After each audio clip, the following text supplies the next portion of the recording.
سيئات أعمالنا من يهده الله فلا مضل له ومن يضلل فلا هادي له وأشهد أن لا إله إلا الله وأشهد أن محمدا عبده ورسوله فأعوذ بالله من الشيطان الرجيم بسم الله الرحمن الرحيم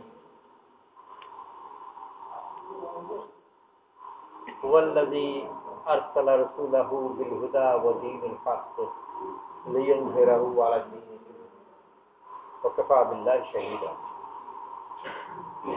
وقال رسول الله صلى الله عليه وسلم يا أيها الناس قولوا لا إله إلا الله تفلحوا أو كما قال عليه الصلاة والسلام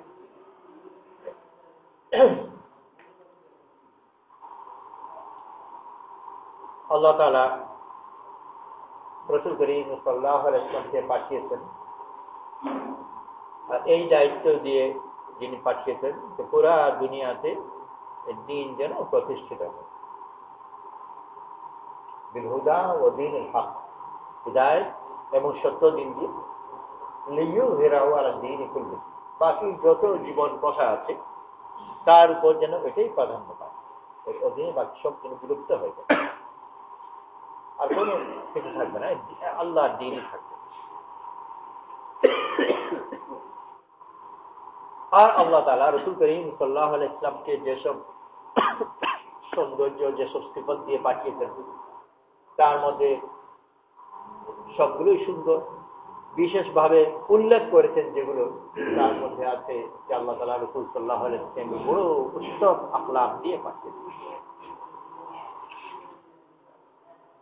إنك لعلى خلق عظيم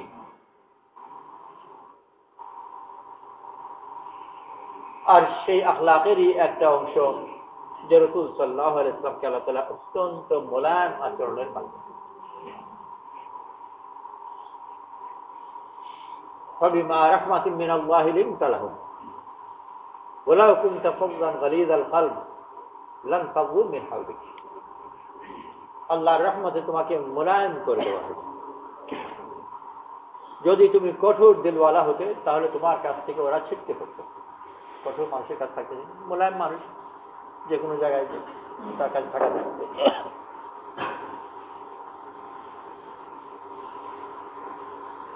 আর রাসূল সাল্লাল্লাহু আলাইহি ওয়াসাল্লাম সিরাতের মধ্যে এরকম কথা বলা হয় যে একজন দাসী জারিয়া একজন দাসী রাসূল সাল্লাল্লাহু আলাইহি ওয়াসাল্লামকে কখনো জামা ধরে বা চাদর ধরে বা বলতে আমার সাথে চলে আর যেখানে ইচ্ছা নিয়ে যেত সাধারণ বিশিষ্ট ব্যক্তিত্ব বড় দূরে থাকুক একজন সাধারণ মানুষকেও কেউ তার জামা ধরে টানতে সাহস পাবে আর যদি বা করে তো রেগে যাবে সে বেয়াদব আর রাসূল সাল্লাল্লাহু আলাইহি ওয়াসাল্লামকে একজন দাসী যেখানে ইচ্ছা নিয়ে যায়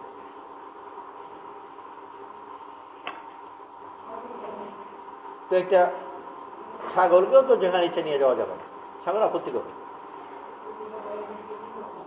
টানে অভিযোগ করবে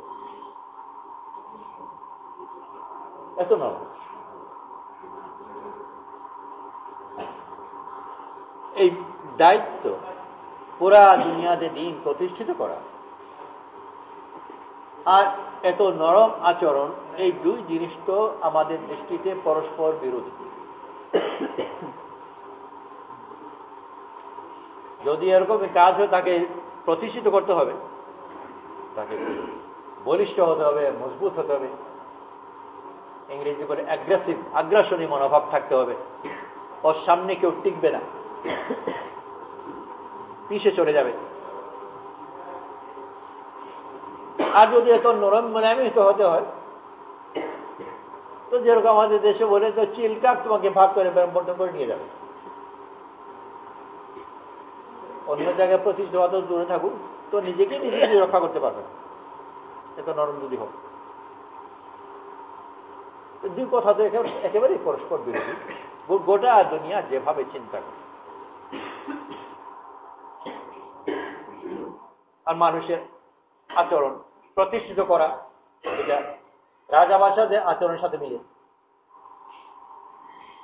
রাজারা তার রাজ্য বিস্তার করে, সাম্রাজ্য প্রতিষ্ঠিত করে। ইতিহাসে অনেক সম্রাট, অনেক জাতি সাম্রাজ্য প্রতিষ্ঠিত করেছে। আর নরম আচরণের দরবেশে থাকে, তো দরবেশের গায়ের কথা অনেক লোক টেনে নিয়ে যায়। আর এবাদত মেজাজ এরকম যে এবাদতের মধ্যে যখন কেউ থাকে, তো তার খুশি হয়, আমার এই ভাগ নাস্তিরের জগাতে নামাজ পড়ছে, নামাজ পড়া অবস্থা ওর মাথা টুপি একজন নিয়ে গেছে। সে বুঝতে নামাজ যখন পড়ছে এটাই সুযোগ।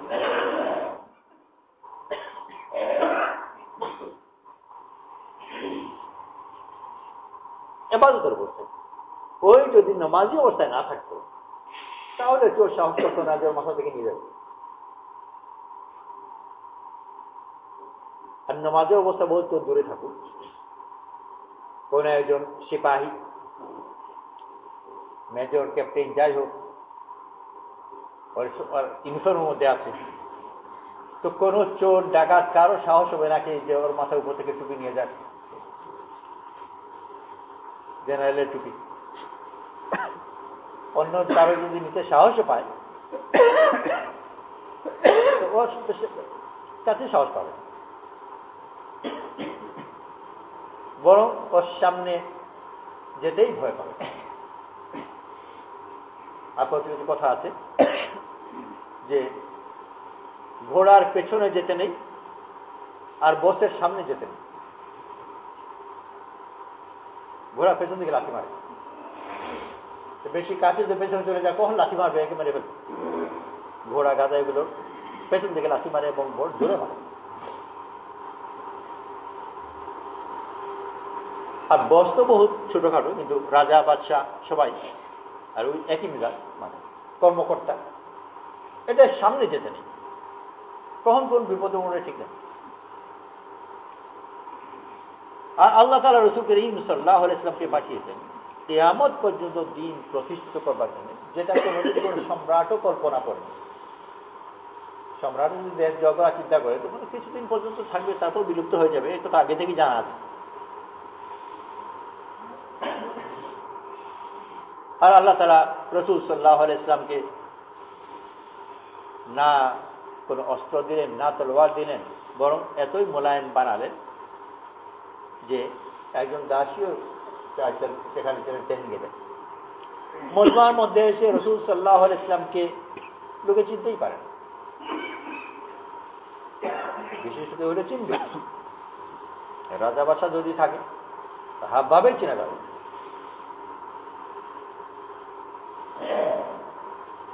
মসজিদে একজন কোন বিশেষ ব্যক্তিকে খোঁজ করতে যাচ্ছে, চেয়ারম্যান সাহেব হতে পারে, মন্ত্রী সাহেব হতে পারে, জেনারেল সাহেব, কর্নেল সাহেব হতে পারে। উনি অমুক মসজিদে জুমার নামাজ পড়ে, সেই হিসাবে ওনাকে পাওয়ার জন্য, কিন্তু ওনাকে চেহারা চেনে, মোটামুটি একটু হুঁশিয়ার মানুষ যদি। তো ওই যে জুমার নামাজ পড়ছে, অসংখ্য লোক আসছে। আর যদি এরকম গরিবদের মসজিদ না হয়, সবাই জামা কাপড় ভালো, জামা কাপড় ভালো, ওই শুধু মন্ত্রী সাহেব বা শুধু জেনারেল সাহেব না, ভালো জামা কাপড় পরা আরো অনেক লোক। কিন্তু একটু নজর রাখলে ও চিনে ফেলবে। যদি জিজ্ঞেস করে কেমন করে তুমি চিনলে, তো ব্যাখ্যা দেওয়া মুশকিল, হাব ভাব দিয়ে চিনে দেয়। নামাজে যখন যাচ্ছে তখনও চিনে দেয়। আর যদি ওনার ক্যান্টনমেন্টে যেত তখন কে চিনত না, তখন তো ভালো করে চিনবে, মসজিদও চিনে দেয়। এমনকি জানাজার নামাজেও যদি উনি যান, তাও ওনার জেনারেলগিরি একটু বুঝে দেয়, ইচ্ছা করুক আর না করুক, ও জানতেই তার আচরণের মধ্যে আসর করে। আর আল্লাহ তাআলা রাসূল করিম সাল্লাল্লাহু আলাইহি ওয়াসাল্লামকে পাঠালেন পুরা দুনিয়াতে দ্বীন প্রতিষ্ঠিত করতে। আর মজলিসের মধ্যে এসে রাসূল সাল্লাল্লাহু আলাইহি ওয়াসাল্লাম চিনতেই পারে, খুব বিরাট মজলিসে তার অল্প কয়েকজন এসে জিজ্ঞেস মান মোহাম্মদ, তোমাদের মোহাম্মদ মক্কায় থেকে হিজরত করে মদিনায় যখন আসছেন, তো মদিনাতে খুব ইস্তেকবাল ছিল, আর মদিনাবাসী বড় আগ্রহের সাথে ইস্তেকবালের জন্য রাসূল সাল্লাল্লাহু আলাইহি ওয়াসাল্লাম ইস্তেকবালের জন্য এসেছেন। আর ইস্তেকবাল করা, হাতে ধরা টরাও ক্লান্তি সফর পরে অনেক মুসাফা করে, এটাও একটা কাজ। আবু বকর সিদ্দিক রাদিয়াল্লাহু আনহু রাসূল সাল্লাল্লাহু আলাইহি ওয়াসাল্লামকে এই ব্যাপারেও একটু আরাম দিতে চাইলেন। আর আবু বকর সিদ্দিক রাদিয়াল্লাহু আনহুর সামনে এসে মুসাফা করতে লাগলেন। সবাই মুসাফা করতে ভাবছে ইনি বুঝতে রাসূল সাল্লাল্লাহু আলাইহি ওয়াসাল্লাম, বুঝতেই পারছেন। অনেকক্ষণ পরে রোদ উঠেছে যখন, রাসূল সাল্লাল্লাহু আলাইহি ওয়াসাল্লামের মাথার উপর চাদর ধরেছে না, সেই চাদর যারা ধরেছে সে আবু বকর সিদ্দিক রাদিয়াল্লাহু আনহু বলছিলেন, তখন তারা বুঝতে পারলেন যে আমরা তো অন্য লোকের সাথে মুসাফা করেছি। এত নরম আচরণ। আবার ওই কথা বলছি যে আল্লাহ তাআলা রাসূল সাল্লাল্লাহু আলাইহি ওয়াসাল্লামকে যে দায়িত্ব দিয়ে পাঠালেন, আমাদের দৃষ্টিতে আমাদের চিন্তাতে ওই দায়িত্ব এবং এই আচরণ দুটো তো মিলে না, পরস্পর বিরোধী। রাজা বাসায় প্রতিষ্ঠিত করতে তার দ্বারা তারা কঠোর হয়,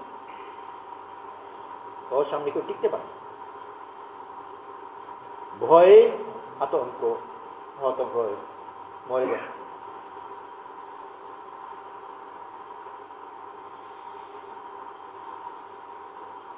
দরবেশদের আচরণ একেবারে বিপরীত। রাসূল সাল্লাল্লাহু আলাইহি ওয়াসাল্লাম এসেছেন দরবেশদের আচরণে দাওয়াত নিয়ে, আর কাজ আল্লাহ তাআলা দিয়েছে রাজ্য নয়, দিন প্রতিষ্ঠিত করা। কিন্তু প্রতিষ্ঠিত করা তো মানুষ তো তার সাথে সাথে একটা জাহির, এটা রাজ্যের সাথে মিল করে না, আর জাহির ভাবে একটা মিল ছিল বাইরে যায়, অনেক বাইরে থেকে মিলে যায়। খুব ভালো করে যদি ভেতরে চিনতে না পারে, ফতহ মক্কার সময় বাহিনীর জমাতগুলো একটা একটা করে জমাত মক্কার দিকে যাচ্ছে। আব্বাস রাদিয়াল্লাহু আনহু আবু সুফিয়ান রাদিয়াল্লাহু আনহুকে দাওয়াত করে এনে একটা পাহাড়ের উপর দাঁড় করিয়েছেন আর নিজেও কাছে, আর রাসূল আর যখন জমাতগুলো আসছে এক এক জমাতের পরিচয় করিয়ে দিচ্ছে। দাওয়াতের বিভিন্ন অবস্থা আছে আর ব্যক্তি বিশেষে পরিবর্তন। আবু সুফিয়ান রাদিয়াল্লাহু আনহু উনি হচ্ছেন খুব উল্লেখযোগ্য প্রাচীন কুরাইশের নেতা, ক্ষমতা, জনবল, নানান ধরনের বল টলে সেভাবে স্বাভাবিক চিন্তার একটা অংশ। সেই হিসাবে ওনাকে প্রস্তুত করবার জন্য এইটাও একটা হিকমত অবলম্বন করেছেন যে মুসলমানদের জামাত দেখে উনি যেন কমপক্ষে এই কথা বুঝেন যে মোকাবেলা হবে না, পায়ের নিচে আর মাটি, এটা বুঝেন। নইলে ভুল একটা ধারণার উপর হয়তো যুদ্ধ করবার জন্য প্রস্তুত হবে আর নিজে মরবে, ও মরবে। যুদ্ধ করার চিন্তা যেন না থাকে, অন্য যে চিন্তাই হোক এটা হবে না, এটা যেন ভালো করে বুঝেন। এটা ওইটা দাওয়াতের প্রস্তুতি হিসাবে হিকমত হিসাবে গ্রহণ করলেন। আর এক একটা কবিলা আসছে, আব্বাস পরিচয় করিয়ে দিচ্ছে, অমুক কবিলা অমুক আমিরের অধীনে আসছে।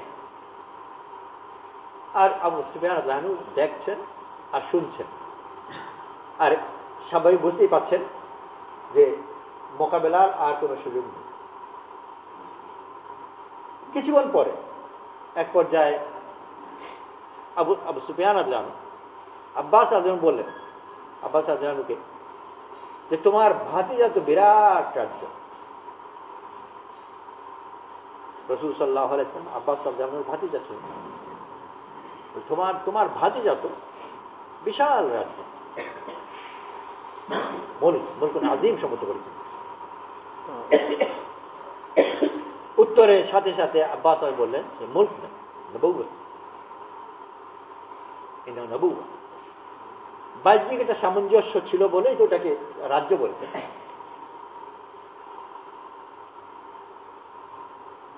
কারণ এটাও প্রতিষ্ঠিত করা, এর মধ্যে জমাত আছে। একটা কথা পৌঁছানোর ব্যাপার আছে, আনুগত্যের ব্যাপার আছে। বাহ্যিকভাবে রাজ্যের সাথে সাম্রাজ্যের সাথে অনেকগুলো মিল আছে, যদি হজরত বড় ভিন্ন।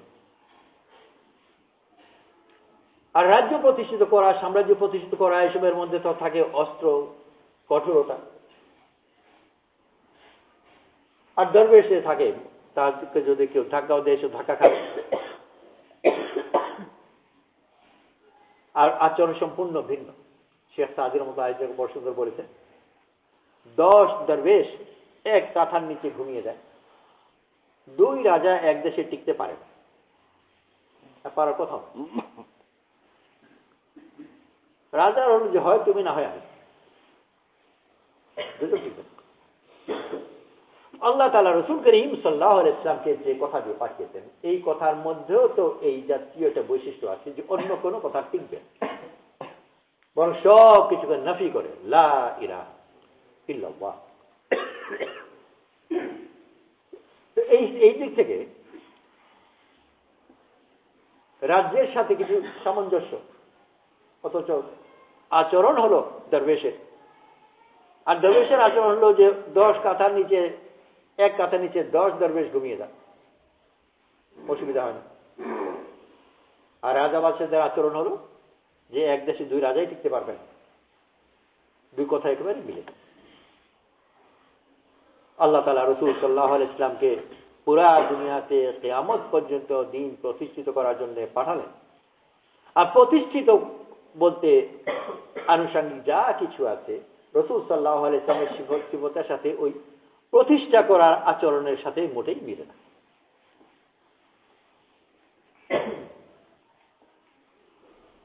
অনেকদিন আগে 71-এর দিকে ফ্রান্সের একজন তখন যুবক ছিল, আইয়ুব, পরবর্তী নাম হয়তো আইয়ুব, মুসলমান ছিল না, অন্য নাম ছিল আইয়ুব লোজে তার পারিবারিক নাম।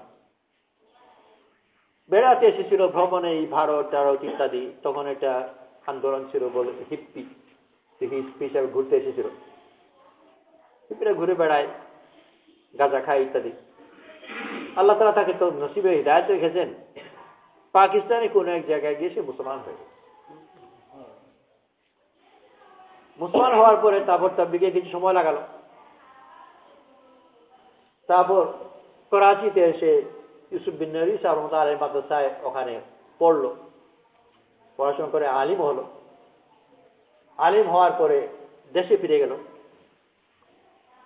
আইয়ুব নাম হিসেবে। ওর সাথে আমার পরিচয় ছিল, তার আইডেন্টিও পরিচয় হয়েছে। আবার যখন করাচিতে ছিল তো মাদ্রাসায় গিয়েছিলাম, তো মাদ্রাসা আমি গিয়েছি, আমাকে খাইতে টেতে দিল, ও খেলো না। কেন? যে বিন নবী রাহমাতুল্লাহ আলাইহি নাকি ওই জাতীয় যে রোজ খাওয়া বা কমপক্ষে একদিন কয়েকবার খাওয়া, এইসব অভ্যাস ওনার ছিল না। তো যেহেতু ওনার মাদ্রাসায় পড়ছে, ওনার মতোই ও একবার মধ্যে রোজই খেত, এরকম না যে কয়েকদিন পরে একবার। তো সেজন্য আমাকে তো মেহমানদারি করলো, কিন্তু নিজে কিছু খেলো। তারপর দেশে ফিরে গেছে। ওদের দেশে সেই সময় ফ্রান্সে সামরিক বাহিনীতে কিছুদিন থাকা ওইটা বাধ্যতামূলক ছিল। আজকাল ধীরে ধীরে উঠে গেছে, আগে ছিল 2 বছর, তারপর 1.5 বছর, তারপর 1 বছর, তারপর বিরক্ত। কেউ যেতে রাজি হয় না। আর জবরদস্তি যখন নেই, যেহেতু সে আর্মিতে যাওয়ার জন্য আগ্রহী নয়, রাজিও নয়, আর জবরদস্তি গিয়েছে। আর জবরদস্তি দিয়ে কোনো মানুষের আসলে কাজ করানো মুশকিল, নিজে তো করেই না, যারা করতে চায় এদেরকেও নষ্ট করে। আর আইন দিয়ে মানুষকে কত চালাবে, কেউ যদি উঠে পড়ে লাগে পাগল করে দেবে। আমেরিকায় বহুত আগের কথা, কেস ছিল ওগুলো, ওই বিদ্রোহ জাতীয় কেস, খুব নাম করা কেস ছিল। তো কেসের মধ্যে জেরা থাকে, মানুষের ছবি দিয়েছে, মানুষ উকিলা দেয় এইটি কেস দিতে পারছেন নাকি, তো তাকে ছবি দিয়েছে, ছবি দেখলো, দেখছি বলো চিনতে পারছি না, ভাবে দেখেনি, ঘন্টা পর ঘন্টা দেখছে। তারপর বলছে মাইক্রোস্কোপ আনো, একবার বলে টেলিস্কোপ আনো। মানুষের বিশেষ ওদের, ওরা তো বিশেষ আচরণ অভ্যস্ত, মানুষের উদ্ভট আচরণ করে তো সহ্য করতে পারে না। জন বেচারা মরে গেছে, সহ্য করতে পারেনি, মারা গেছে।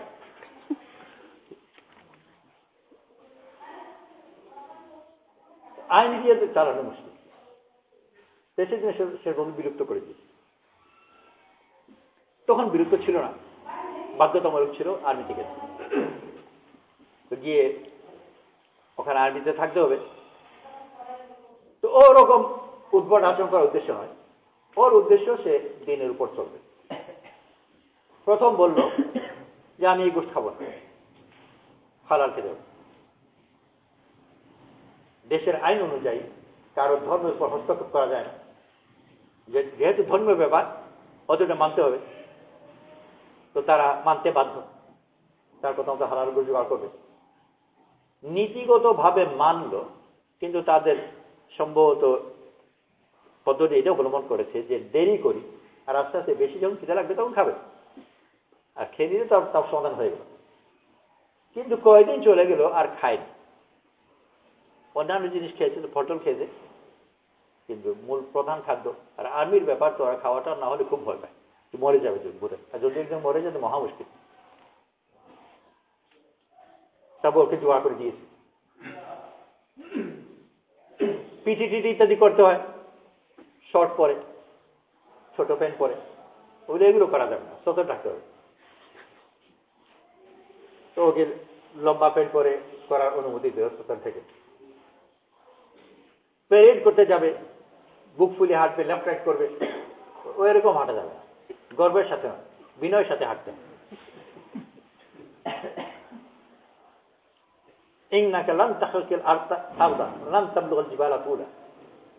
আল্লাহ বলেছেন যে তুমি দুনিয়াকে ছিঁড়তেও পারবে না, যে জুতা যে ঘট ঘট করে পৃথিবীকে ছিঁড়ে ফেলবে, তো পৃথিবী অত সহজে ছিঁড়ে যাবে না। আল্লাহ দিয়ে তুমি পাহাড় উপরে উঠতে পারবে না, তো স্বাভাবিক নরম ভাবেই হাঁটো। তো বলে এরকম ঘটঘট করে হাঁটা যাবে না। আর ওরা বলেছে বুক ফুলিয়ে হাঁটতে হবে, বিনয়ের সাথে হাঁটতে হবে। ওরা দেখলো যে ওই একজনকে রাখতে গিয়ে ওদের গোটা আর্মি টিকানো মুশকিল, বিদায় করতে। প্রশ্ন হলো যে ওই আর্মিতে যে এই জাতীয় হাঁটা, এটা কি শুধু ওই দেশে? পুরা দুনিয়া। আর্মিতে ঢোকার পরে প্রথম নতুন করে হাঁটা শেখা, এতদিন কেউ হাঁটেনি। ও কি শুয়েছিল? ঢোকার পরে ওকে হাঁটা শেখাতে হবে। হাঁটা শেখাচ্ছে না, অহংকারের আচরণ শেখাচ্ছে, আগ্রাসনী মনোভাব শেখাচ্ছে। এমন ভাবে হাঁটবে যে সামনে থেকে দূর থেকে যেন পালাচ্ছে, হিসেবে এমন একটা হাব ভাব। আর রাসূল সাল্লাল্লাহু আলাইহি ওয়াসাল্লাম যে দিন নিয়ে এসেছেন, ওই দিনের মধ্যে অহংকার হাঁটাও যাবে, থাকতে হবে বিনয়ের সাথে। ঘুরে পাওয়া আবার ওই একই কথা, যে দুনিয়া মনে করে তাকে তার রাজ্য টিকাতে হলে, কমপক্ষে তার প্রশাসন টিকাতে হলে এরকম তার আগ্রাসী আচরণ হতে হবে। আর এটা পুরা দুনিয়া এটা প্রয়োজনীয়তা এত বেশি স্বীকার করে নিয়েছে যে হারাম শরীফে হাজর আসওয়াদের কাছে পাহারা দেওয়ার জন্য যে পুলিশ আছে, সেই পুলিশকেও পুলিশি ইউনিফর্ম, খাকি ইউনিফর্ম পরে তাকে হাজর আসওয়াদ পাহারা দিতে হবে।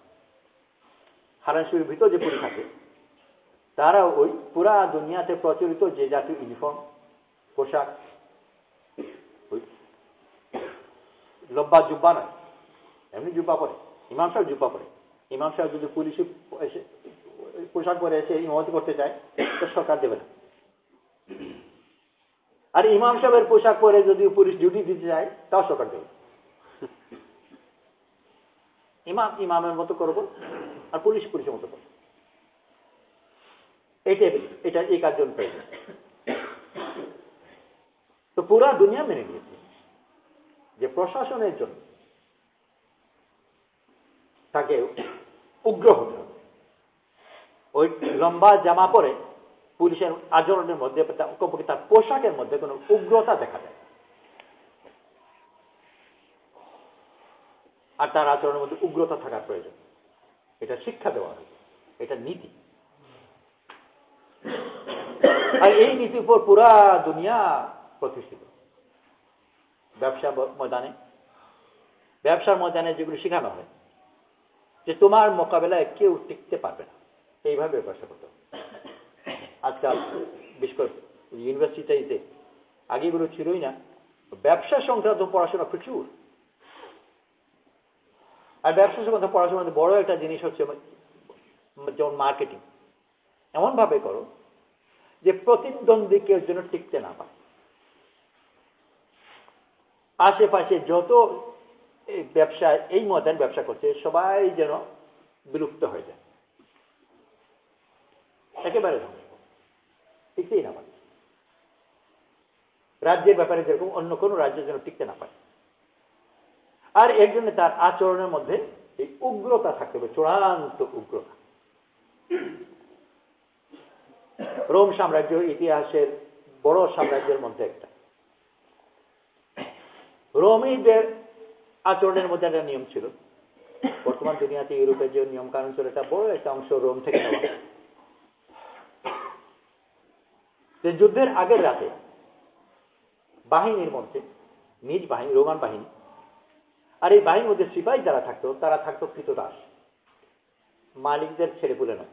ওরা তো উপরে থাকতো, কিন্তু বাহিনীর সিপাহী যারা ওরা থাকতো কৃতদাস। আর কৃতদাস এদের প্রচুর ছিল।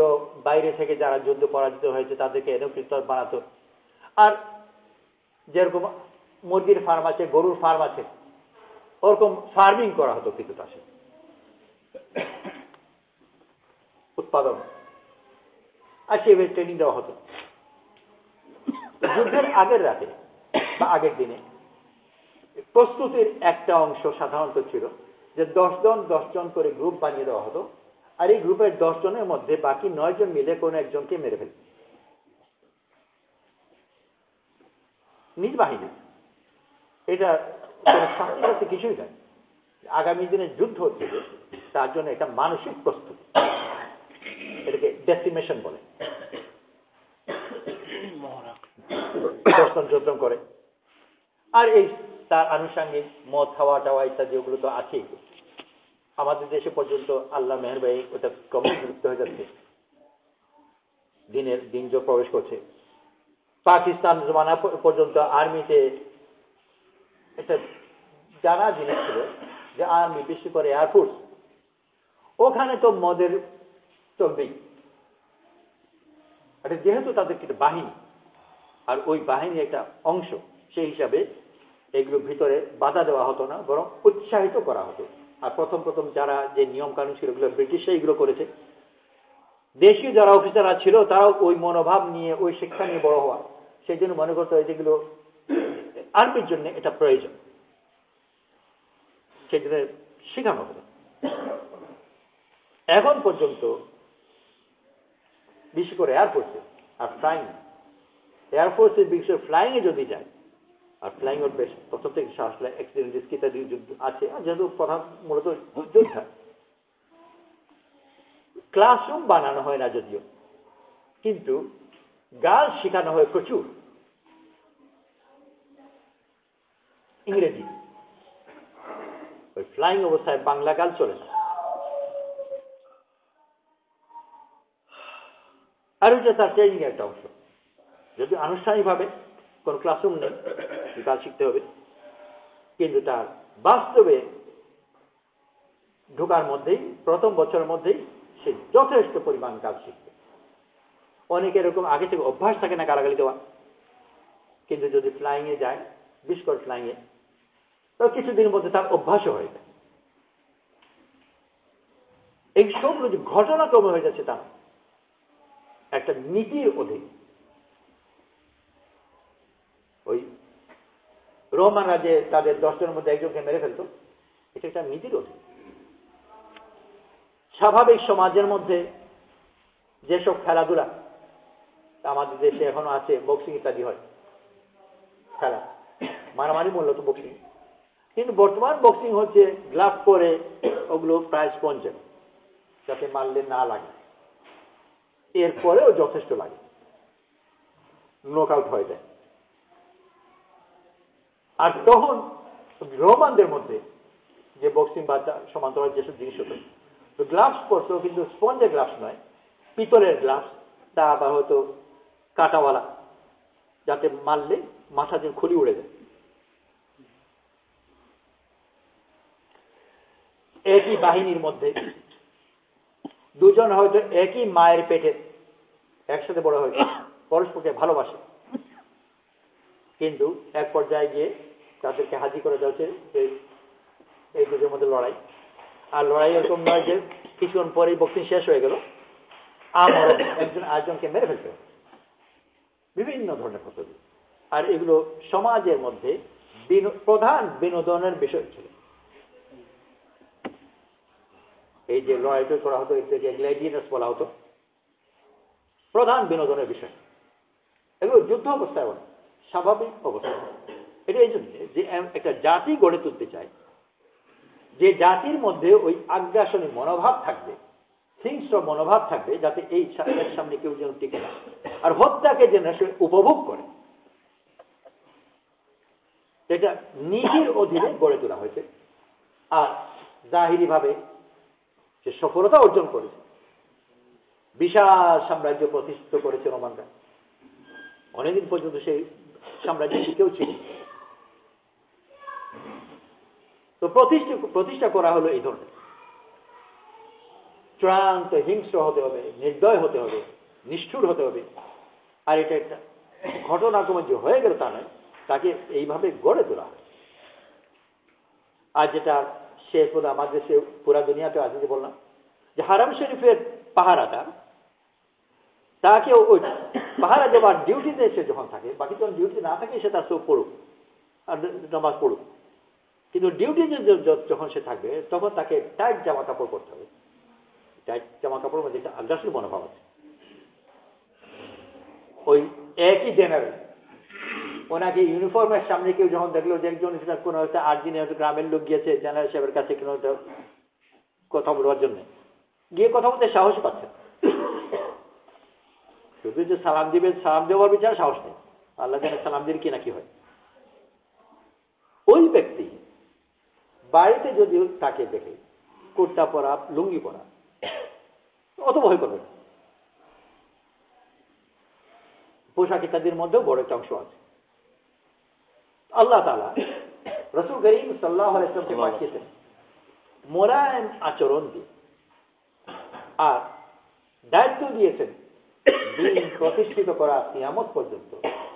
তো সামান্য একটা ব্যবসা প্রতিষ্ঠিত করতে হলে ব্যবসার নীতি হচ্ছে যে কোনো প্রতিদ্বন্দ্বী যেন টিকতে না পারে, ধ্বংস করে, মোকালে কেউ টিকবে। শুধু এই ব্যবসায় টিকবে। ব্যবসাতেও এই নীতি, যুদ্ধেও এই নীতি, সব জায়গায়। আর আল্লাহ তাআলা রাসূল সাল্লাল্লাহু আলাইহি ওয়াসাল্লামকে আখলাক দিয়ে আর মোলায়েম আচরণ দিয়ে পাঠালেন। আর যুদ্ধের ময়দানে পর্যন্ত তারা দিনকে ছেড়ে দিয়ে যুদ্ধ করেনি, যে আমি এখন যোদ্ধা, এখন আমার দিন নেই, বরং যুদ্ধের ময়দানও তাই। যদিও যুদ্ধের ব্যাপারে, তলোয়ার চালানোর ব্যাপারে তার অন্য উসুল আছে, কিন্তু দিনের ভিতরে থেকে রোমানদের সাথে যুদ্ধ হচ্ছিল। রোমানদের সেনাপতি ওই রোম সাম্রাজ্য, তখন দামেস্কে তাদের রোম সাম্রাজ্যের অংশ ছিল। আর রোম সাম্রাজ্য তো বহুত দূর পর্যন্ত গিয়েছে। এখন পর্যন্ত পূর্ব তুর্কির পূর্বের দিকের অঞ্চল আছে, যেটার নাম আরজেরুম বলে। আমাদের দেশে যেমন জাহাজকে ওই রমজান বলে, তো সেই তুর্কিদের মধ্যে থেকে উঠে এসেছে। তো সেই হিসাবে আরজেরুম, কিন্তু ওরা বলে আরজেরুম, কারণ রোমান সাম্রাজ্য ওই দিন পর্যন্ত ছিল, সেই নাম এখনো আছে। আর বর্তমান সিরিয়াটিরা এগুলোকে রোম সাম্রাজ্যের অধীনে ছিল। বর্তমান যে শাম দেশ বলা হয়, প্যালেস্টাইন ইত্যাদি সব রোমানদের সাথে যুদ্ধ ছিল। সেনাপতি মুসলমানদের পক্ষ থেকে খালিদ রাদিয়াল্লাহু আনহু, আবু বকর সিদ্দিক রাদিয়াল্লাহু আনহু জমানায়, আর রোমানদের সেনাপতি জর্জা। জর্জা রোম বাহিনীতে এই কথা রাষ্ট্র হয়েছে যে খালিদ রাদিয়াল্লাহু হাতে যে তলোয়ার ওটা আসমান থেকে নাজিল হওয়া তলোয়ার। এই এক কথাই তো পরাজয়ের জন্য যথেষ্ট। ওটা বাহিনী যদি শুনে যে আসমান থেকে নাজিল হওয়া তলোয়ার, কি করবে? লোহার তলোয়ার মোকাবিলা করা যায়, আসমান তলোয়ার মোকাবিলা করবে? মনে করা যাক যে মুসলমান বাহিনীর মধ্যে একজন মাথা কেটে দিয়েছে, মাথা নাই, আর তলোয়ার নিয়ে আস্তে আস্তে করে অগ্রসর হচ্ছে বিনা মাথায়। তো বিনা মাথায় যদি একজন মানুষ আস্তে আস্তে করে অগ্রসর হয়, 10 জন হোক আর 1000 হোক আর লাখ আর কোটি হোক, ওরা আধার তো এমনি মরবে, বাকি আধা একজন আরেকজনকে পিছিয়ে মেরে ফেলবে। যুদ্ধ তো করা যায়, কিন্তু বিনা মাথা মানুষের সাথে কে মোকাবিলা করবে? তোর আসমান থেকে নাজিল হওয়া তলোয়ারে কে মোকাবিলা করবে? যুদ্ধ তো এমনি প্রায় শেষ। কিন্তু কথা অনিশ্চিত। জর্জা এগিয়ে এলেন খালিদ রাদিয়াল্লাহু জিজ্ঞেস করবার জন্য যে এই কথা সত্য কিনা। এই জিজ্ঞেস করাটাই দুনিয়ার প্রচলিত আর্মি অনুযায়ী বা যুদ্ধের নিয়ম অনুযায়ী জিজ্ঞেস করাটাই একটা বোকামি। কারণ নিয়ম হচ্ছে যে সে এই জায়গায় যদি এটা সত্য বা মিথ্যা হোক, ভয় প্রদর্শনের জন্য যা কিছু দরকার ওইটা করো, যাতে শত্রু ভয় পায়। আর যুদ্ধের জন্য মানুষ বানানো আলাদা নিয়ম হচ্ছে বলা হয় যে যুদ্ধের জন্য সত্য মিথ্যা নামে কোনো জিনিস নেই, যে এই কথা সত্য এই কথা মিথ্যা, এরকম কোনো পার্থক্য যুদ্ধের ময়দানে নেই। যেটা যখন প্রয়োজন ওটা করবে। ন্যায় অন্যায় সত্য মিথ্যা এগুলো যুদ্ধের ময়দানের শব্দ নয়। এই জন্য এই কথা জিজ্ঞেস করতে আসা, যে খালিদকে গিয়ে জিজ্ঞেস করি সত্য কিনা, এটাই একটা আশ্চর্য কথা। কেন ধারণা হলো যে খালিদ সত্য কথা বলবে? এই ধারণা হওয়াটাই বড় ব্যতিক্রমী জিনিস। তো যেহেতু মুসলমানদের সম্বন্ধে অনেকটা কথা উড়েছে বিভিন্ন ধরনের, সেই কথার পরিপ্রেক্ষিতে যার সম্বন্ধে এই ধারণা হয়েছে যে খালিদ সত্য কথা বলবে, এই ধারণাটাই আভ্যন্তরীণ ভাবে আরো বড়ভাবে তার পরাজয় হয়ে গেছে। এরা আবার কি ধরনের যোদ্ধা যে যুদ্ধের ময়দানেও সে এই সত্য কথা বলবে, এই যে ধারণা, বিরাট জয় তো ওই জায়গায় হয়ে গেছে। এলেন আর এসে একেবারে খালিদ সামনে মুখোমুখি ঘোড়া দুজন কথা বলছেন। জর্জা বললেন যে আমি তোমাকে কিছু কথা জিজ্ঞেস করতে চাই, আমাকে সত্য উত্তর দিও। হ্যাঁ, কি কথা? তো প্রথম কথা এটা যে তোমার হাতে যে তলোয়ার এটা আসমান থেকে নাজিল হওয়া কিনা? খালিদ রাদিয়াল্লাহু বললেন না, আসমান থেকে নাজিল হওয়া তলোয়ার নয়।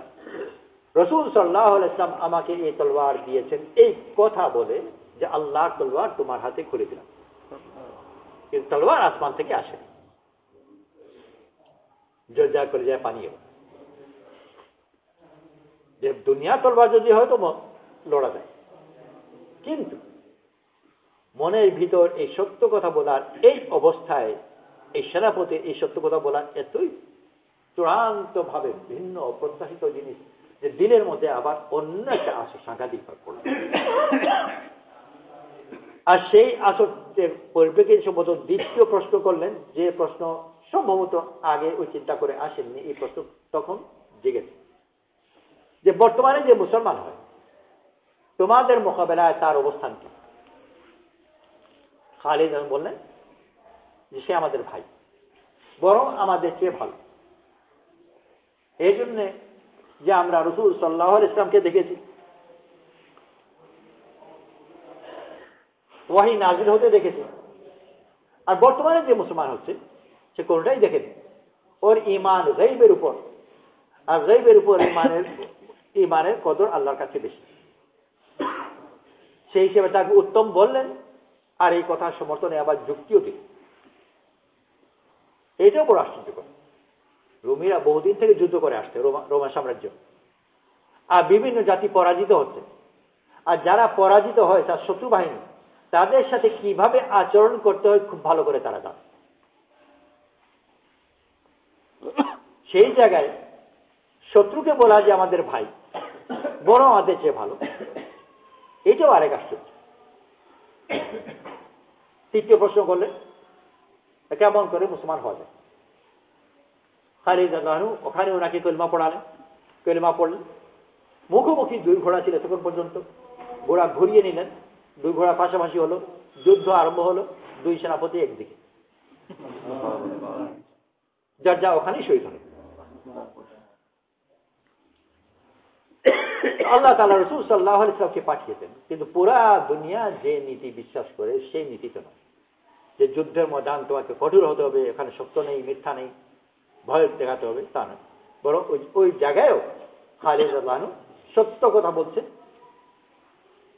আর ওই সত্য কথার শক্তি জাহিরি ভাবে দেখা যায় না, ওটা তলোয়ারের চেয়ে আরো বেশি। আর তাদের মোলায়েম আচরণ দিয়ে জয় করেছে। গোটা দুনিয়ার রাজা বাদশাহদের মহল তাদের ফুলদানি গোলাপ ফুল জয় করেছে, কিন্তু গোলাপ ফুলের ফুলও আছে, কাঁটাও আছে, আর গোলাপ ফুলের কাঁটা খুব শক্ত, যাদের আঙ্গুলে লেগেছে তারা জানে।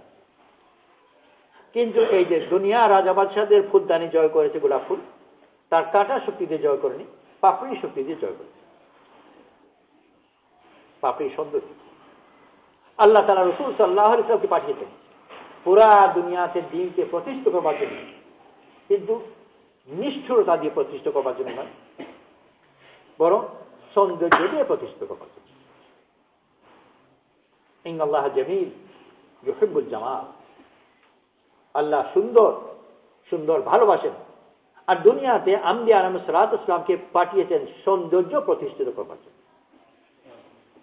আল্লাহ তাআলার সিফতগুলো যেন দুনিয়াতে প্রতিষ্ঠিত হয়, আর আল্লাহ তাআলার সিফতগুলোর যে নাম আছে, এই নামগুলোকে চেনাই যায় সুন্দর নাম হিসেবে, আসমাউল হুসনা, সুন্দর নাম সমূহ।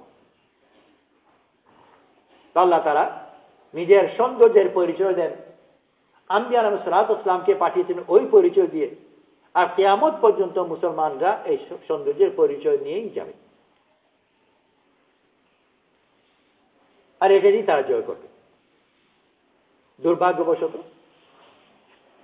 দুনিয়ার মানুষ মনে করে যে এটা দিয়ে জীবন চলবে। দ্বীনকে দৃষ্টান্ত যদিও উসুলে খেলাফ কোন বিশেষ দৃষ্টান্ত দেওয়া, কিন্তু এরপরেও হারাম শরীফের পরিচয়ের কথা বলছি। আর এই আগে যে মাপ চেয়ে নিচ্ছে এই জন্য যে ওখানে যে দিনদারি আছে, অন্ততপক্ষে আমার ধারণা, আর আমি ব্যতিক্রম না সম্ভবত এই ব্যাপারে, যে দুনিয়ার বহু মুসলমান দেশের দিনদারিটি অনেক বেশি। কিন্তু তারপরেও একেবারে হাজির আসদের পাহারার জন্য যে পুলিশ, সেও খাঁটি পোশাক কেন, তারা কি দিন মানে না? মানে, কিন্তু মনে করে যে অনেকগুলো জিনিস আছে, এগুলোর জন্য ভিন্ন নীতির প্রয়োজন, এছাড়া চলবে। তো মুসলমান যদি একেবারে হারাম শরীফের ভিতরে মনে করে যে সম্পূর্ণ শুধু দিনে চলবে না, আরো কিছু লাগবে, তো যার কাছে দিন নেই সে বিচারে তারও অনেক আগে যাবে।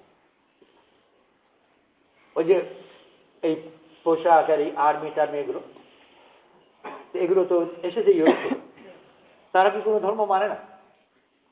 বর্তমানে হয়তো বা ঠিকই মানে না, কিন্তু কিছুদিন আগেও যদি যাওয়া যায়, 100 বছর আগে, 500 বছর আগে, তারা সবাই খ্রিস্টান ছিল, আর কাগজের পত্র এখন পর্যন্ত খ্রিস্টান।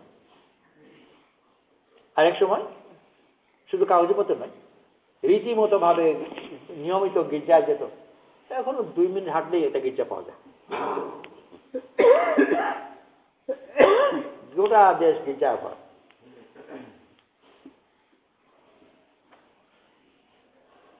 এই নীতি, এগুলো কি খ্রিস্টান নীতি?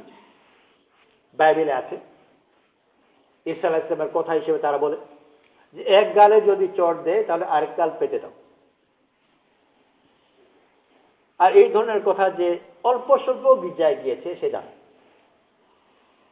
এটি বহুল প্রচলিত কথা, বারবার উচ্চারণ করা হয়। নীতিগত ভাবে কথা মানেও, কোথায় মানে? গির্জার সীমানার ভিতরে, এর বাইরে। জীবনকে বিভিন্ন ক্ষোভে ক্ষোভে ভাগ করে নিয়েছে। তার মধ্যে একটা খুব ধর্মের জন্যও রেখেছে। সৌন্দর্য, যে সুন্দর নীতিগুলো, এগুলোকে মানে কোথায়? মানে কবিতায়। কবিতার জন্য এই এই বিষয়গুলো থিম বলে যে এগুলো কবিতার জন্য ভালো,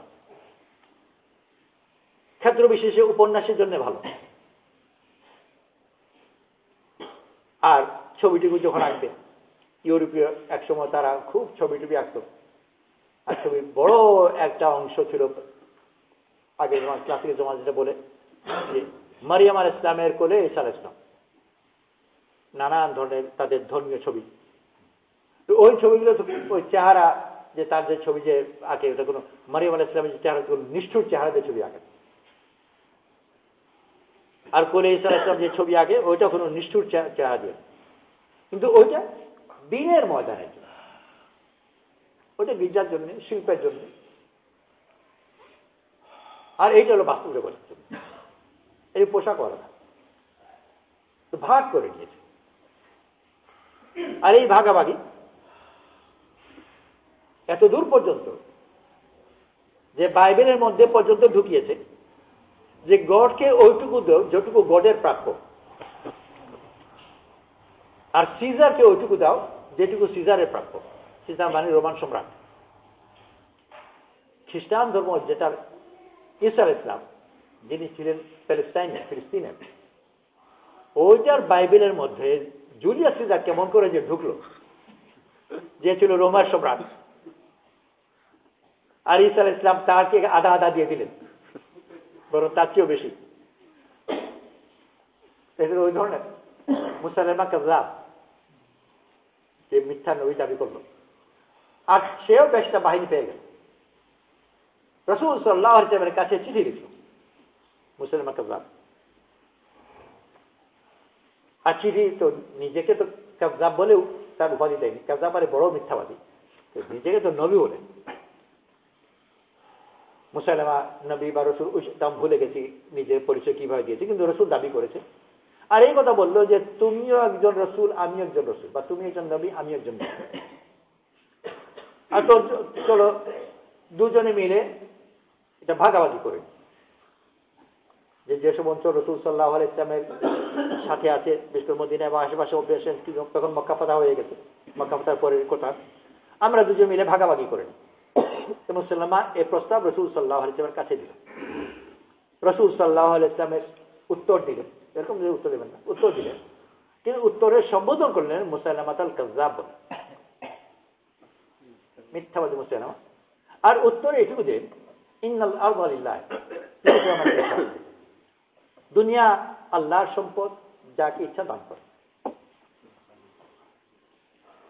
ঈসা আলাইহিস সালামের কাছে যদি জুলিয়াস সিজার এরকম কিছু একটা ভাগাভাগি চাইতো, তো ঈসা আলাইহিস সালাম নিশ্চয়ই এই জাতীয় উত্তরই দিতেন। কিন্তু বাইবেলে, বর্তমান বাইবেলে আছে কথা যে গডকে ওইটুকু দাও যেটুকু বিচার হয় গডের প্রাপ্য, আর বাকিটুকু সিজারকে দিও। বাকিটুকু বলেনি, ওর বলছে যে সিজারকে ওইটুকু দাও যেটুকু সিজারের প্রাপ্য। ভাগ করে নিয়েছে। ওরা না হয় ভাগ করলো, কিন্তু দুর্ভাগ্যবশত মুসলমানরাও তার জীবনকে ভাগ করে ফেলেছে। অনেকে উচ্চারণ করে বলে যে দিন একটা ব্যক্তিগত জিনিস, অর্থাৎ আমার ঘরোয়া ব্যাপারে দিনের অনেকগুলো নীতি মানা ঠিক আছে, কিন্তু যখন সরকার পরিচালনা, যুদ্ধ, তখন এই নীতি দিয়ে হবে না। ওখানে তো যুদ্ধের নিয়ম বা সরকারের নিয়ম মানতে হবে। আর এক এক জায়গায় এক একটা পদ্ধতি। তো আল্লাহ তাআলা একই দিন দিয়েছেন, আর ওই দিনের একজন ব্যক্তি ওই দিনকে সম্পূর্ণভাবে গ্রহণ করবে, তার কোনো একটা অংশ নয় যে দিনের বহির্ভূত। এমনকি তার খাওয়া দাওয়ার রুচির মধ্যে পর্যন্ত যেন অন্য কোনো প্রভাব না থাকে। আব্দুল্লাহ ইবনে সালাম বা আব্দুল্লাহ ইবনে সাল্লাম অন্য উচ্চারণ মুসলমান হলেন, আগে ইহুদি ছিলেন। মুসলমান হওয়ার পরে শরীর তো সব হুকুম মানে, ভালো মুসলমান সাহাবী, আগে থেকে যেহেতু উট খেতেন না, ইহুদি ধর্মে উট নিষিদ্ধ, সেই জন্য একটা নিজের একটা রুচির মধ্যে এই জিনিস এসে গেছে। আর মুসলমান হওয়ার পরে উনি এবং ওনার কিছু সঙ্গীরাও উট খেতেন না। আর উট না খাওয়া এটা কোনো দোষ না শরীর। আমরা অনেকে উট খাই, তাই কি মুরতাদ হয়ে গেছে? উট খাওয়া ফরজনা ওয়াজিব না মুস্তাহাব মুস্তাহাব কিছু উনি খানে, এটা কোনো হুকুম নয়, না খেলে দুঃখের সুবিধা। কিন্তু ওনার এই না খাওয়া অন্যান্যদের না খাওয়ার মধ্যে একটু পার্থক্য আছে। এর মধ্যে যেহেতু ওটা ইহুদি আচরণ আগে থেকে ছিল, ওই জিনিসটা রয়ে গেছে। অনেক মুসলমান আছে সুদ খায়, ঘুষ খায়, চুরি করে হারাম খায়, সব ধরনের হারাম খায়। কিন্তু যদি ভুল বশত সুরের ঘুষ খায়, শুনলে বন্ধ করে দেবে, ওই হারাম খাবে, এটা ভালো, এটা ওদের দিনের একটা মিলাম। এক জায়গায় তো তার দিন কিছু আছে, তো উনি উঠে ঘুষ খেতেন। ওনাদের উপরে এই আয়াত নাযিল হয়েছে, উদখুলু ফিস-সিলমি কাফা, দিনের মধ্যে পরিপূর্ণ আসবে। ওই যে একটু অপছন্দ অন্যান্য একটা সমাজ থেকে এসে রয়েছে খাওয়ার ব্যাপারে, যেটা হুকুম নয়, ওইটাও বাইরে কিছু থাকবে না। আর কোথায় জীবনকে ভাগাভাগি করে নেবে যে এটা হচ্ছে দিনের অংশ আর ওইটা হচ্ছে অন্য অংশ, এই একই ব্যক্তি সবটা। ওমর রাদিয়াল্লাহু আনহু একজন সাহাবীকে নিযুক্ত করে দেন কোন একটা অঞ্চলের আমির। এই মুহূর্তে আমি অঞ্চলের নামও বলতে পারছি না, ওনার নামও বলতে ভুলে গেছি। তো কোন একটা অঞ্চলে ওনাকে আমির হিসেবে নিয়োগ করেছে, যাবেন, এখনো যাননি। ওমর রাদিয়াল্লাহু আনহু ওনার সাথে দেখা করতে গেছেন। ওনার ছোট বাচ্চা ছেলে ঘোরাঘুরি করছে, ওমর রাদিয়াল্লাহু তাকে কোচের কাছে নিয়ে করে নিয়ে আদর করলেন। উনি এসে দেখলেন যে ওমর রাদিয়াল্লাহু আনহু ওনার ছেলেকে আদর করছেন। বললেন যে এরকম আদর করো নাকি, আমি তো এভাবে আদর করি না। এইটুকু কথা ওমর রাদিয়াল্লাহু আনহু ওনার সিদ্ধান্ত পরিবর্তন করলেন যে তার নিজের ছেলেকে আদর করা জানে না, ও প্রজাকে কি আদর করবে? তো বাপ ছেলের যে সম্পর্ক ঘরের ভিতরে, বাইরে গিয়ে প্রশাসনে শাসক হিসেবে তার আচরণ ভিন্ন হবে না। এটা হলো প্রাইভেট জিনিস, আর ওটা হলো একটা পাবলিক জিনিস। এরকম পোশাক আশা কোনো ব্যাপার সব একজন মুসলমানের জন্য যে পোশাক পরে সে জানাজায় যাবে, ওইটা পরে সে বিয়ে বাড়িতে যাবে। প্রচলন সমাজের মধ্যে এটা অসম্ভব। আর বিশেষ করে যেগুলো এখানে খুবই নিয়মের পাবন্দি, আমাদের সমাজের মধ্যে সাধারণ মানুষ অত বেশি নিয়মের পাবন্দ হয় না। আর্মিতে যেরকম নিয়মের পাবন্দ, তো আর্মিতে যেরকম লুঙ্গি পরে যদিও অফিসে যায়, তো মেজর ওর চাকরি থাকবে নাকি? ও চাকরি তো থাকবেই না, ওই থাকবে কিনা সন্দেহ।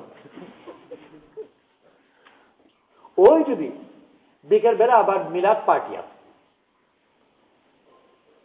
আরো কিন্তু ওই মিলাদ হোক আর যেটাই হোক, ওগুলো যাওয়া আনুষ্ঠানিকভাবে এগুলো বাধ্যতামূলক করা যায়। এমনি দাওয়াত কিন্তু যেতে হবে, বিশেষ উপরওয়ালার বাড়িতে থাকে। হয়তো জেনারেল সাহেবের মা মারা গেছে, সেই উপলক্ষে একটা কুলখানি টানি কিছু একটা হচ্ছে, ওখানে যদি সে আবার ওই ইউনিফর্মে চলে যায়, তাও চাকরি যাবে। কারণ ওখানে মিলাদের মতো যেতে হবে, আর অফিসের মতো যেতে হবে। দুই ভিন্ন ব্যক্তি, তার পোশাক আশাক ভিন্ন, আর তার আচরণও ভিন্ন। তো মানুষকে তার জীবনকে টুকরো টুকরো করে এক এক জায়গায় এক এক ধরনের চাকরি চালাতে চায়। প্রথম তো হলো মানুষের জন্য জীবন বড় কষ্টকর হয়ে গেছে। আমাদের দেশে ওই সমস্যার সামনে পড়ে না, বিদেশে কখনো কখনো পড়ে। ছোট একটা বাচ্চা বড় হয় 3 ভাষার বাচ্চা,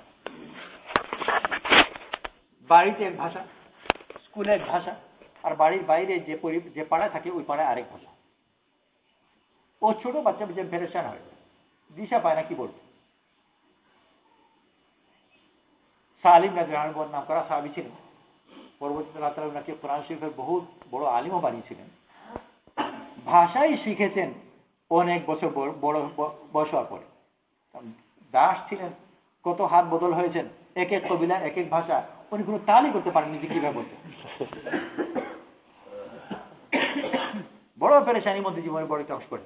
এটা কোন ছোট পেরেছেন না, একজন স্বাভাবিক সুস্থ মানুষ, কিন্তু বাস্তবে বোবা, কোনো ভাষা জানে না। এইসব ছেলেরা যারা 3 ভাষা ইত্যাদির মধ্যে বড় হতে, এদের এই ব্যাপারে দক্ষ যারা শিক্ষা থেকে জগৎ, এরা বলে যারা শিক্ষার জগৎও পেরেশান হয়ে যায় আর ভালো করতে পারে না, বুদ্ধি বেদিশা হয়ে যায়, বুঝে উঠতে পারে না যে বাংলা বলবেন, ইংরেজি বলবেন, স্প্যানিশ বলবেন, তো বিভ্রান্ত হয়ে যায়। তো মাত্র এইটুকুই যদি একটু মানুষ বিভ্রান্ত হয়ে যায়, তাকে যদি আবার বিভিন্ন নীতির উপর চলতে হয়, যে বাড়িতে তুই মুসলমান আর অফিসে খ্রিস্টান আর বাজারে আরো কিছু একটা, তো কই নীতির মাঝে চলবে? প্রথম মুসিবত হলো যে দুনিয়াতে সে পেরেশান, আর আসল কথা তো হলো সে তার জীবনে একটা অংশ যদি ছেড়ে দেয়, ও দিনদার থাকে। আফাতুমিনুনা বিবাদিল কিতাবি তাকফুরুনা বিবাদ, তোমরা কিন্তু কিতাবের কিছু অংশ মানো আর কিছু অংশ মানো না। ফামান ইয়াফআল যালিকা মিনকুম, তোমাদের মধ্যে এরকম যে করে, তার জন্য আল্লাহ তার দুনিয়াতেও লাঞ্ছনা রেখেছেন, আর আখিরাতে বহুত বড় আযাব। কিছু মানলে এটা দিনের অংশ, এটা এই জায়গায়, আর ওইটা অন্য কোনো অংশ অন্য জায়গায়, এখানে একদিন ওখানে আরেকদিন। একজন লোক 5 ওয়াক্ত নামাজ পড়ে কিন্তু পূজাও করে, তো মুসলমান থাকবে? ভোপালে একজন মুসলমান হয়েছে, এসে আগের কথা, মুসলমান হয়েছে, নামাজ শুরু করে, কিন্তু আগে থেকে যা পূজা কিছু অভ্যাস ছিল, প্রতিদিন সকালবেলা গোসল করে, আর গোসল করার সময় ভোরবেলা সূর্য উঠছে, কিছু পানি ছিটে কিছু মন্ত্র পড়ে, চড়া বলে, সূর্যকে চড়াও দেয়, মানে পূজা দেয়। ইমরান মিয়া নামে খুব নাম করা একজন আলিম ছিলেন, ভোপালে যারা গিয়েছে, বড় ইজতেমা হয়, বড় যে মসজিদ, ওই মসজিদ ওনার উদ্যোগে করা। ইমরান মিয়া বড় নাম করা আলিম ছিলেন আর খুব প্রভাবশালী ব্যক্তি ছিলেন। তো উনি তাকে ডাকলেন আর ডেকে বলে, তুমি না মুসলমান হয়েছে? হ্যাঁ হয়েছে। নামাজ পড়ে রোজা হ্যাঁ হয়েছে, তা করি। লোকে বলে তুমি নাকি সূর্যকে চড়াও দাও, তো হ্যাঁ জি, উनको भी नाराज नहीं करना चाहिए।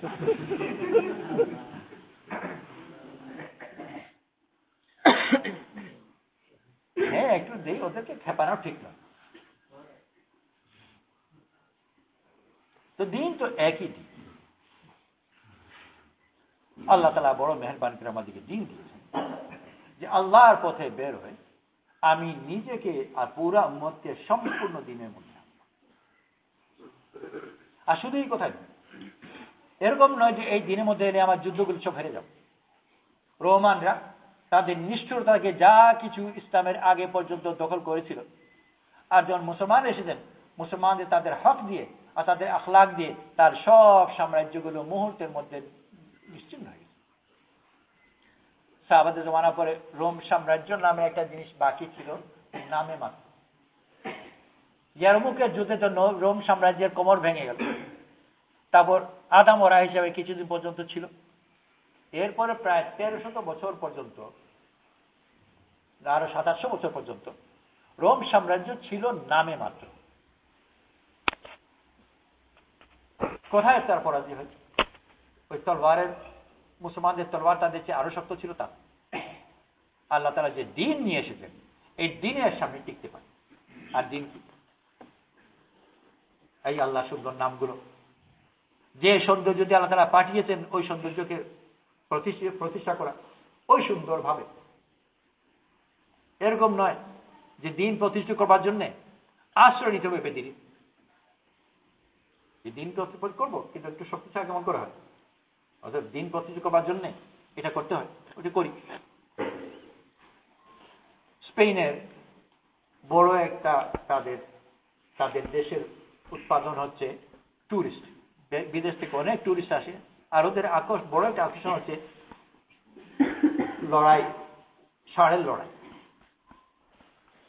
আর ওই যে ওই লড়াইয়ের যে বিশেষ ধরনের সার আছে, একেবারে আমাদের দেশের লড়াই সার তো ওরকম নেইও, কিন্তু মানুষ বেড়ে ফেলতে পারবে না।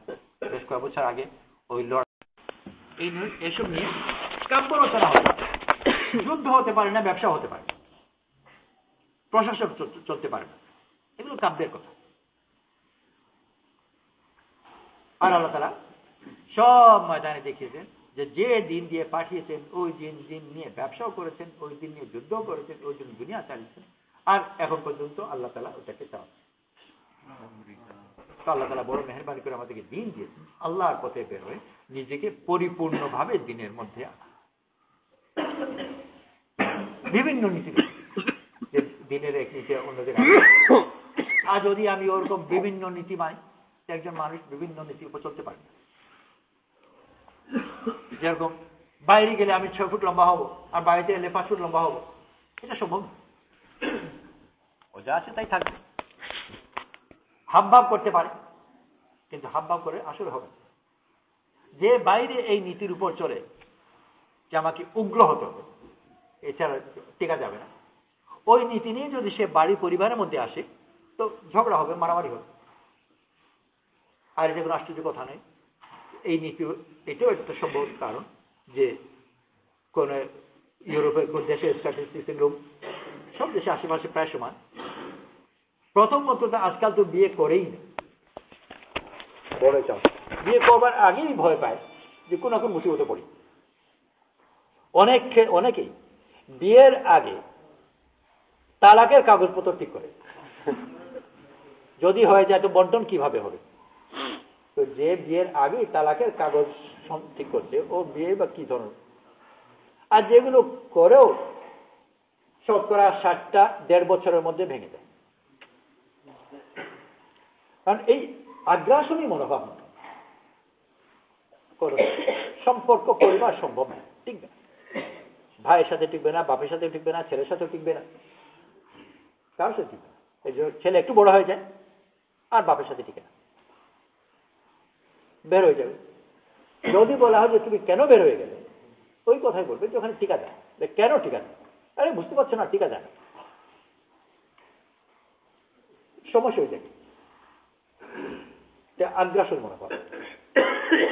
এটা মেয়ে প্যারিসের কথা বলছি, অবিবাহিত মেয়ে বাপের বাড়িতে থাকে, যেহেতু বড় হয়ে গেছে তার আলাদা রুম আছে, ওইটা সবাই থাকে, একেবারে বাচ্চা না থাকলে। কিছুদিন পরে ওখান থেকে সে আরেক বাড়িতে আরেক জায়গায় ভাড়া করে চলে গেল। তাকে জিজ্ঞেস করলো যে ওইটা ছিল তুমি এখানে চলে গেলে কেন? বাপের ওখানে ভাড়া বেশি। কারণ এই ব্যবসার নীতি যদি হয়, ওই নীতি ঘরের ভিতরে চলবে, বাইরে নীতি পরিবর্তন হবে কেমন করে? কারণ মানুষ তো 1 মাস 3 মানুষ হতে পারে, আর যদি কেউ করতে চায় ওটা অস্বাভাবিক। তারা তাদের ধর্মকেও একও বলে 3ও বলে, আল্লাহ এক, আল্লাহ আবার 3 গড। অবাস্তব কিন্তু জোর জবরদস্ত বলতে থাকে। লাহোরে একবার খ্রিস্টানদের কি একটা এক্সিবিশন হচ্ছিল, ওখানে তাদের ধর্মীয় বই পুস্তক বিক্রি হচ্ছে। তসলিস বলে ট্রিনিটি, যে একের ভিতর 3, 3-এর ভিতরে এক ইত্যাদি কথাবার্তা যেগুলো আছে, ওগুলো ছোটখাটো একটা বই ছিল। একজন লাহোরে একজন আলিমও গিয়েছেন ওখানে ওই এক্সিবিশনে গিয়ে একটা বই, এটা তসলিসের উপর একটা বই ছিল, জিজ্ঞেস করেন এটার দাম কত? 3 টাকা রুপিয়া। 1 টাকা দিয়ে হাঁটা দিয়েছে। ওটা ডাকলো যে আপনি এটা দাম তো 3 টাকা, আপনি 1 টাকা দিলেন। আরে বাবা 3 আর 1 একই, কি আর পার্থক্য?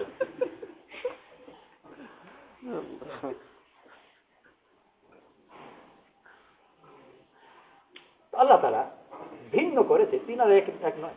এই জন্য মানুষও 3 মানুষ হতে পারে।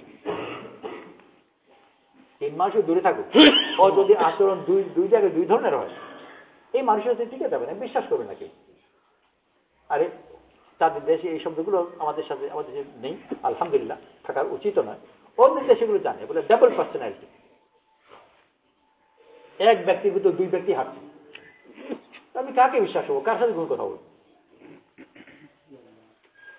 যদি একজন 2জন হয়, তা আল্লাহ তাআলা বড় মেহেরবানি করে আমাদের দিন আল্লাহর পথে বের হয়ে আমি আমার সম্পূর্ণ আমার ব্যক্তিটাকে গুছিয়ে এক জায়গায় নিয়ে আসি, আমি এক মুসলমান। উদখুলু ফিস-সিলমি কাফা। আমি ভিতরে মুসলমান, বাইরে মুসলমান, চাকরি করি মুসলমান, ব্যবসা করি মুসলমান, ঘরে থাকি মুসলমান, জিন্দা থাকি মুসলমান, মুর্দা থাকি মুসলমান। এই জন্য আল্লাহ পথে বের হয়ে আমার সম্পূর্ণ জীবনকে গুছাতে হবে, বিক্ষিপ্ত হয়ে আছে। এক এক জায়গায় এক এক ধরনের আচরণ, আর সেই আচরণের পেছনে এক এক ধরনের বিশ্বাসও আছে, যদি উচ্চারণ করে না কিন্তু আছে।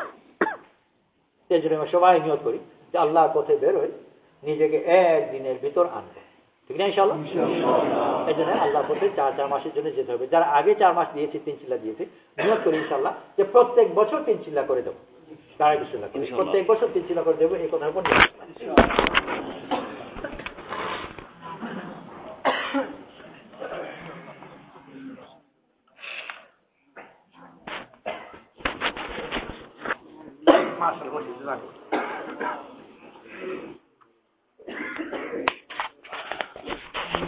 নিয়ত করলাম, এটার জন্য দোয়া করবো। আর প্রথম